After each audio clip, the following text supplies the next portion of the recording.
मेरा नाम सावरकर नहीं है, मेरा नाम गांधी है। गांधी किसी से माफी नहीं मांगता। अदानी जी की शेल कंपनीज हैं, उसमें 20,000 करोड़ रुपया किसी ने इन्वेस्ट किया। सवाल ये है, ये जो 20,000 करोड़ रुपए हैं, ये किसके हैं? सवाल पूछना मैं बंद नहीं करूंगा। नरेंद्र मोदी जी का अदानी के साथ क्या रिश्ता है और 20,000 करोड़ रुपए किसके हैं? मैं पूछता जाऊंगा, मुझे कोई डर नहीं लगता इन लोगों से। और अगर ये सोचें कि मुझे डिस्क्वालीफाई करके, धमका के, जेल में डाल के मुझे बंद कर सकते, नहीं, मेरी वो हिस्ट्री नहीं है। मैं हिंदुस्तान के लोकतंत्र के लिए लड़ रहा हूं और मैं हिंदुस्तान के लोकतंत्र के लिए लड़ता रहूंगा।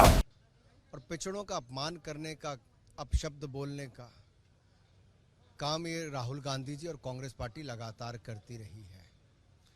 इनके काले कारनामे, अब काले कपड़े, ये काले जादू तक जाने वाले हैं, क्योंकि काले कारनामे छिप नहीं पाएंगे। सवाल ये खड़ा होता है कि आखिरकार क्या कांग्रेस ने कोर्ट को भी मानना बंद कर दिया है?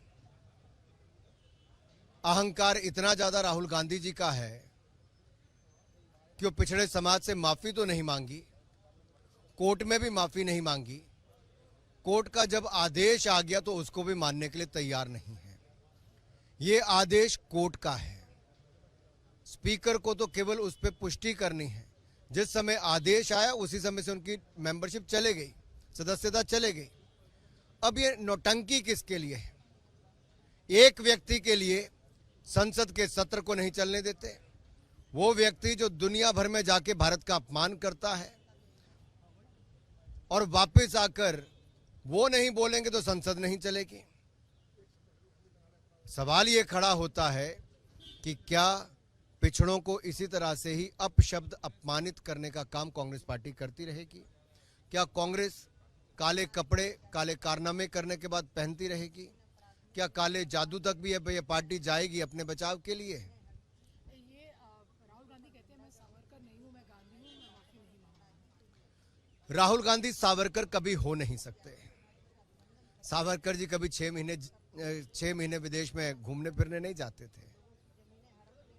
हर सेशन के बाद उनको विदेश की यात्रा की छुट्टी नहीं चाहिए थी। वो समर्पित थे देश की आजादी के लिए, जेल से ही 14 सालों तक। राहुल जी, सावरकर जी का अपमान तो आपने किया ही। अरे वीर सावरकर तो राहुल गांधी कभी नहीं हो सकते, लेकिन अपनी दादी में भारत की पूर्व प्रधानमंत्री इंदिरा गांधी जी की इज्जत तो बचा लेते, नेहरू जी की इज्जत तो बचा लेते। क्या आपने उनको भी अपमानित साथ साथ कर दिया?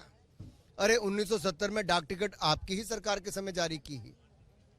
1983 में इंदिरा गांधी जी ही प्रधानमंत्री थी जब फिल्म डिवीजन ने सावरकर जी की जयंती पर एक फिल्म 40 मिनट से ज्यादा की रिलीज की थी। इंदिरा गांधी जी ने पत्र लिखकर सावरकर जी के योगदान के बारे में कहा था। राहुल गांधी जी, आप देश में तो किसी को नहीं मानते, कम से कम अपने ही परिवार के, अपनी दादी और उनके पिता यानी कि पंडित नेहरू और इंदिरा गांधी जी को तो कम से कम इज्जत रख लेते। आखिरी सवाल है, प्रियंका गांधी वाड्रा कहती कि प्रधानमंत्री और बीजेपी को उनको परिवारवाद के ऊपर लेक्चर नहीं दीजिए, प्रभु राम भी परिवारवाद। हे प्रभु, यही दिन देखना भारत के लिए रह गया था कि एक परिवार जो अपने आप को इस दुनिया के सबसे बड़े लोकतंत्र भारत से ऊपर समझता है, इस संसद से ऊपर समझता है, देश से ऊपर समझता है, आज वो अपनी तुलना भगवान राम के साथ, उनके परिवार के साथ करते हैं। इससे बड़ा दुर्भाग्य देश के लिए क्या होगा? और इससे ज्यादा अहंकार, जो अहंकार है भाई बहन में, ये इससे ज्यादा क्या होगा? ये तो देश देख रहा है। जिन्होंने देश को नहीं छोड़ा, बाकियों को नहीं छोड़ा, अब भगवान राम को भी